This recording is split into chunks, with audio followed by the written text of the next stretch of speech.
حاضر.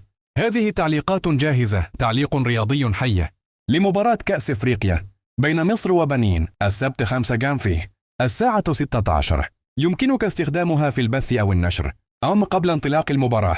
أهلا وسهلا بكم مشاهدين في قمة إفريقية منتظرة تجمع منتخب مصر بنظيره منتخب بنين. الأجواء حماسية في الملعب والجماهير تترقب صافرة البداية. المنتخب المصري يدخل اللقاء بطموح الفوز بينما بنين يسعى لمفاجأة قوية. الدقيقة 1. صافرة البداية الآن ومصر تبدأ بالكرة. ضغط مبكر من الفراعنة لاختبار دفاع بنين. أوصل دقيقة 15. استحواذ واضح للمنتخب المصري ومحاولات لاختراق الدفاع البنيني. بنين يعتمد على المرتدات السريعة. الدقيقة 30. فرصة خطيرة لمصر، تسديدة تمر بجانب القائم. رد سريع من بنين لكن الدفاع المصري في الموعد. عن الدقيقة 45. نهاية الشوط الأول بالتعادل.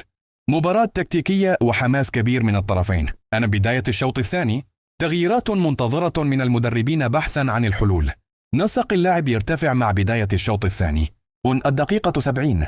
ضغط قوي من مصر والجماهير تشعل المدرجات. بنين يتراجع ويحاول الحفاظ على التوازن. الدقيقة 75. الدقائق الأخيرة مشتعلة، كل كرة قد تصنع الفارق. توتر كبير داخل الملعب. في نهاية المباراة صافرة النهاية، مباراة مثيرة حتى آخر لحظة. تحية للمنتخبين على الأداء والروح القتالية. إذا تحب تعليق أكثر حماسي أو مختصر للسوشيال ميديا أو تعليق باسم معلق معين قل لي فقط.